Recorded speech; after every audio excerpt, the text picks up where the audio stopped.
Good morning, Year 3-4, and welcome to your third reading lesson of the week.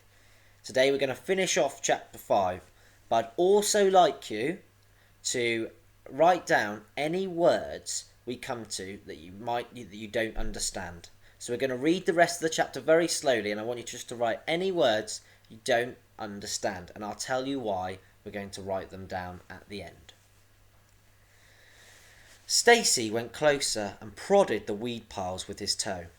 Something was definitely rustling around in there. He bent down for a closer look. Suddenly, the weed was torn aside and a hideous little fanged and grinning face stared up at him. The two little webbed-fingered hands seized the toe of his sneaker, and the creature sank its teeth into the rubber. "Yow!" shouted Stacy DeLacy, doing a triple backward somersault in his surprise. The creature flew off his shoe.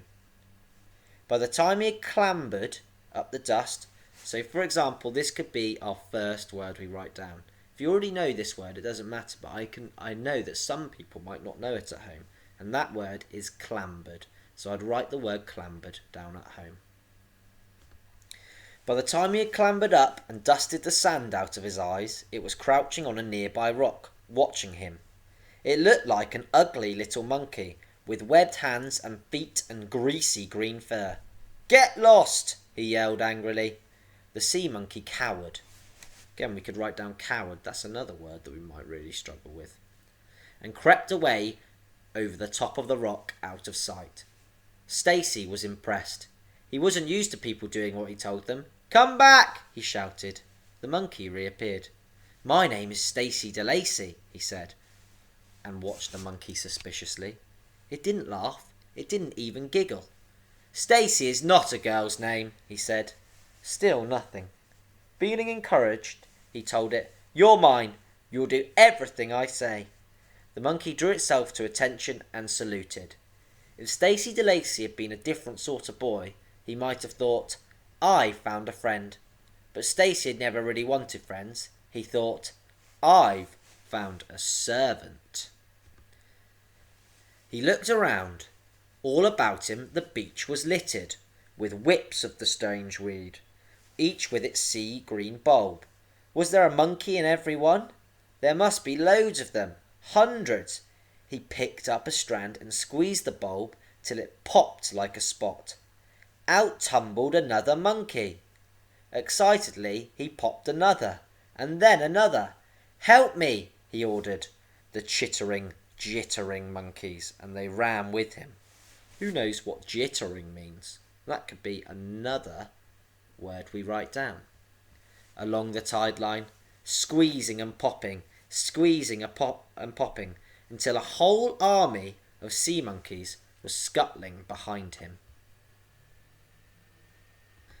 Stacy DeLacy knew that his parents would never let him keep anything as stinky and repulsive looking as these monkeys.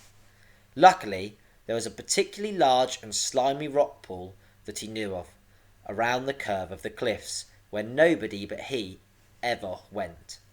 He led the monkeys there and watched them pour into the pool.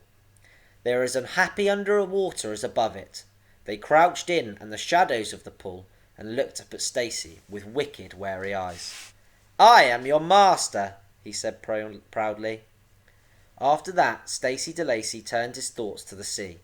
If sea monkeys were real, then what other strange things might the oceans hold? Between trips to the rock pool, where he fed and gloated over his growing monkey band, he talked to sailors at the harbour. He peered at old books and secret libraries. He learned of the hallowed shallows.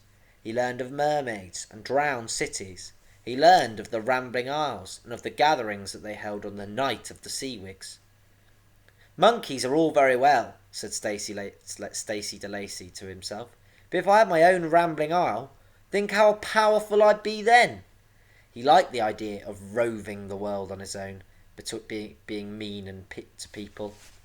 Who knows what roving means? So he started scouring, another word we could write down, the beach for interesting things the sea washed up, and leaving them above the tide line on a tall rock just offshore. If the night of the Seawigs was real, he thought, No rambling isle would be able to resist such top-notch wig ingredients. And sure enough, one foggy evening, he heard great sloshing footsteps move through the waves towards the rock, and saw a giant shape moving in the mist. He heard the rambling isle grumbling to itself as it sifted through the pile of driftwood and old fishing nets he'd left. "This stuff's no good," he heard it say. "This won't help me win." "Hey, island!" shouted Stacey de Lacy. The grumbling stopped. The thing in the fog stood listening. "You want to win this stupid seawigs thing?" yelled Stacey. "You should steal the best stuff from the other islands' wigs. And if you can't do that, just nobble them, ruin their wigs so they can't win." As luck would have it, the island Stacey was talking to was no other than the bad old Thirlstone, meanest of all the rambling isles. The Thirlstone liked the way this boy thought. "How?" it asked. "With my help," said Stacey, as the Thirlstone loomed out of the fog to peer down at him.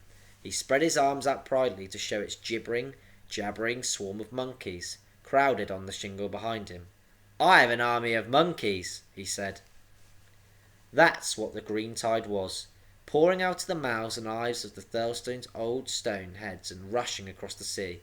Sea monkeys. So small and smelly in their coats of greasy green fur, they giggled horribly as they swam towards Cliff, or scampered across the mats of drifting weed. "Don't mind us," grumbled the weed mats, but the sea monkeys were immune to sarcasm. Up Cliff's beaches they rushed, knocking poor Iris off her rock. They sank their teeth and claws into the orange inflatable and popped it, just for laughs. Oliver tried to stop them.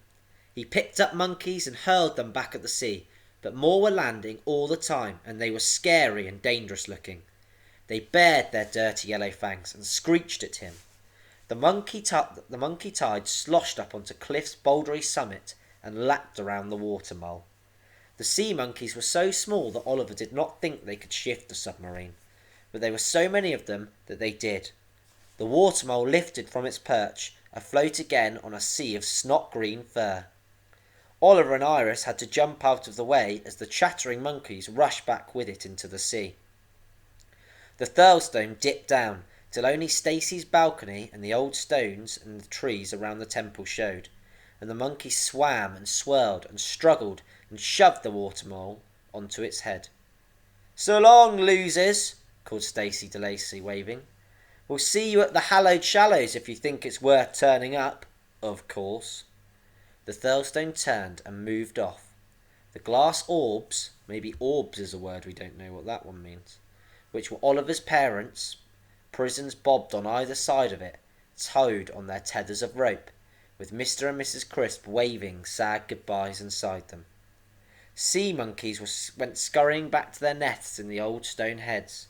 The water mole shone so brightly in the slanting sunlight that Oliver could see the gleam of it long after the wicked island had dwindled to a speck on the horizon. "That went well," said the watching weed. Okay, we're going to stop there. Now the reason I had you write down all these words is because today, in our guided reading session, we're going to look up the definition of what these words mean. I'm going to stop the video now, and the next video I want you to choose is the guided reading lesson, because we're now going to go through those words.